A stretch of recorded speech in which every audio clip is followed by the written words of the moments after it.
Kokiomis naujienomis pasidalino Monika Pundziūtė Monique? Kuo savo naujametiniuose šou stebino Natalija Bunkė? Kurie atlikėjai ir grupės pateko į nacionalinės Eurovizijos atrankos finalą? Visa tai naujame Niekas niekam video dabar.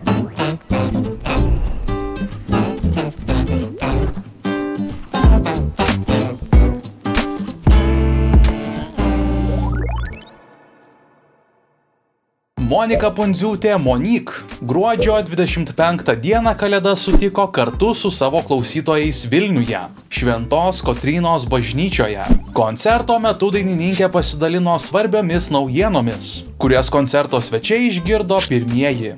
Ypatingai progai ypatinga programa, kupina jautrių akustinių Monique dainų versijų, akomponuojant pianistui Lukui Gedvilui. Nors scenoje tik fortepijonas ir vokalas, koncerto dinamika nuolat keitėsi, o nuoširdūs pašnekesiai tarp dainų leido pajusti artumą.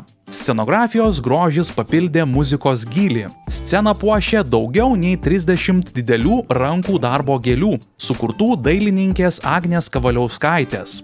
Gėlės viso koncerto metu subtiliai keitė spalvas dėka scenografo Tomo Stonio ir apšvietėjo Mato Mališausko kūrybos. Šviesos, muzika ir šventinė nuotaika sukūrė nepakartojamą atmosferą, kuri ilgam išliks atmintyje. Pas mus vidury žiemos gėlės sužydėjo, kalbėjo Monique. Šis koncertas buvo simbolinis atsisveikinimas su Monique slapyvardžiu, kartu uždarant etapą, kurį klausytojai sekė ir stebėjo ilgus metus.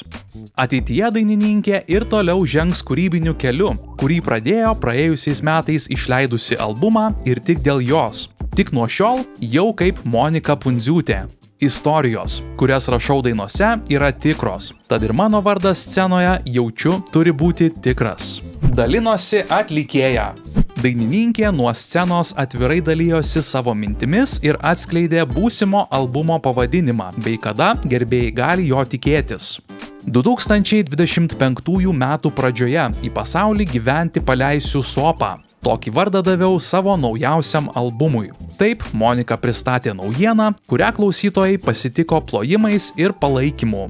Šventos Kotrynos bažnyčioje susirinkę ištikimiausi gerbėjai turėjo galimybę išgirsti ir dar neišleistos kūrybos.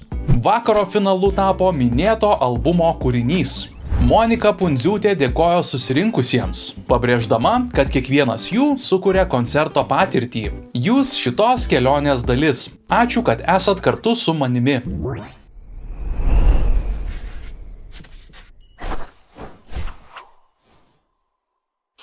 Gruodžio 29-osios vakarą Kalnapilio arena Panevėžyje skendėjo šventinėje nuotaikoje. Natalija Bunkė su trenksmu pradėjo savo naujametinių Grand koncertų turą, surengdama anšlaginį šou. Scenoje kartu su atlikėja pasirodė jos brangus bičiuliai ir scenos kolegos. Žemaitukai, Simona Nainė ir DJ Giovanni, kurie dar labiau įkaitino vakaro atmosferą. Publika mėgavosi ne tik geriausiais Natalijos hitais, bet ir specialiai šiam vakarui paruoštomis staigmenomis. Energingi šokėjų pasirodymai, įspūdingi šviesų efektai kūrė nepamirštamą įspūdį, o arena skambėjo nuo publikos plojimų ir dainų kartu su atlikėja. Tai buvo ypatingas vakaras ne tik man, bet ir visiems, kurie atėjo pasidžiaugti šventinę nuotaiką. Tiek šypsenų, tiek emocijų vienoje vietoje dar neteko matyti. Po koncerto įspūdžiais dalijosi Natalija Bunkė. Panevėžyje vakaro metu skambėjo tokie gerbėjų pamėgti kūriniai kaip Vasaros mergaitės, Širdis ant balto sniego, Panelė verta milijono ir daugybė kitų hitų, kuriuos Natalija atliko kartu su savo gerbėjais. Ant scenos taip pat netrūko ir svečių. Vakarą pradėjo vienas populiariausių šalies didžėjų DJ Giovanni, kuris dar vos prieš mėnesį surengė didžiausią savo karjeros šou Žalgirio arenoje, Kaune. Grupė Žemaitukai, kurie kartu su Natalija Bunkė atliko jau hitu tapusi kūrinį Šiandien aš švenčiu, o Simona Nainė talkino Natalijai Bunkei atliekant projekto Niekšės kūrinius, kuriuos publika sutiko audringais plojimais. Pernai 5 pagrindinių Lietuvos miestų arenose didžiausias karjeroje gastroles kosmosas surengusi dainininkė šiemet savo gerbėjus nudžiugino visiškai naujų šou, kurį surengė vasaros estradoje Klaipėdoje.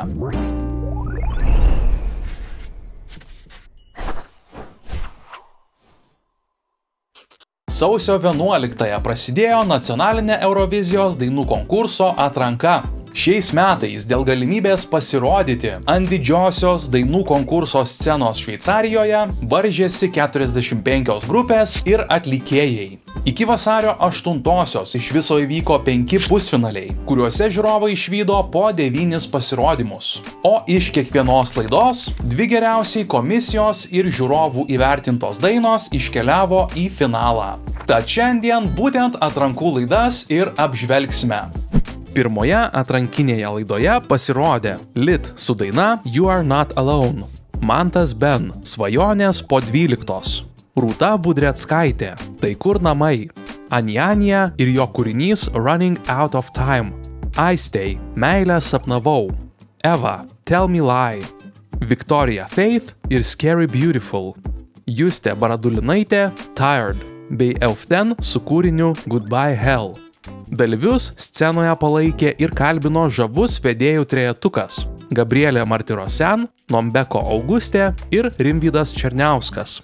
Pirmajame pusfinalyje kelialapius į finalą iškovojo Anjanija ir Justė Baradulinaitė.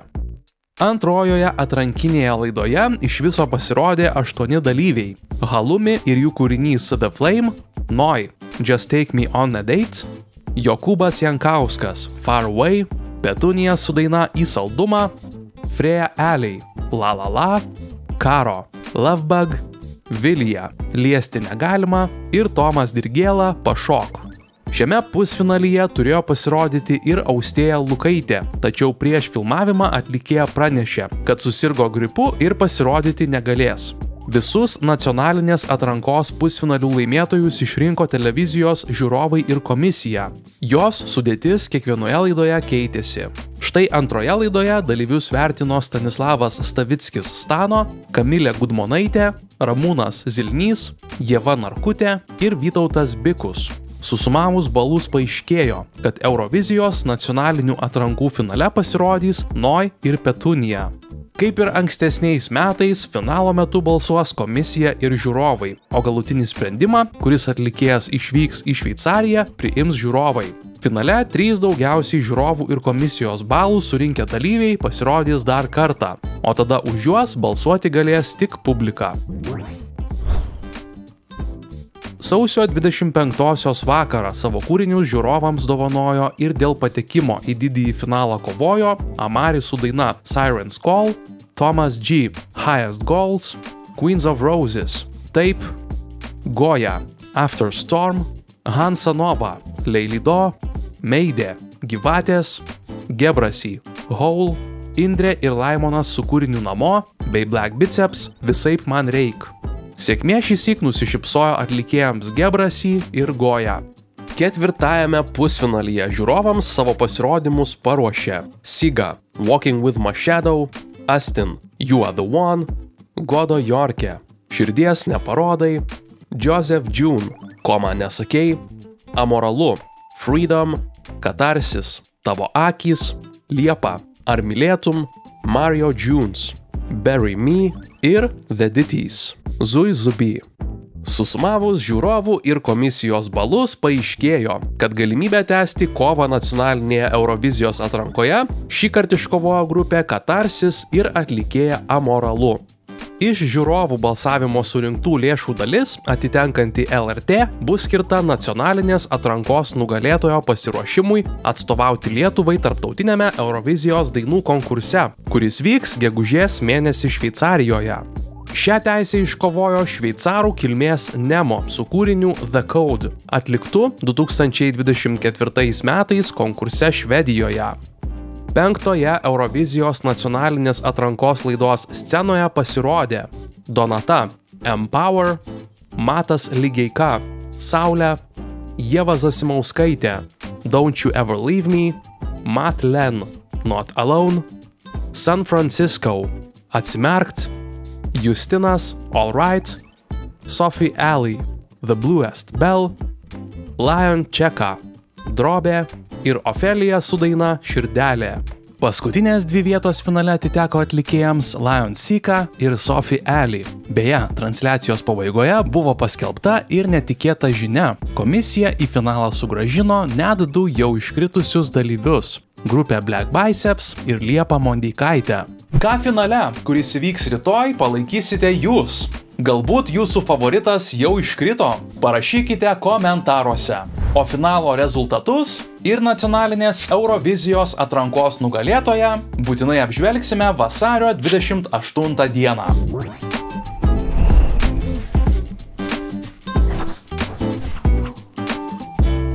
Šiandien naujienų tiek, pasimatysime po 2 savaičių. Nepamirškite paspausti patinka, užsiprenumeruoti kanalą ir pasidalinti video su kitais. Iki!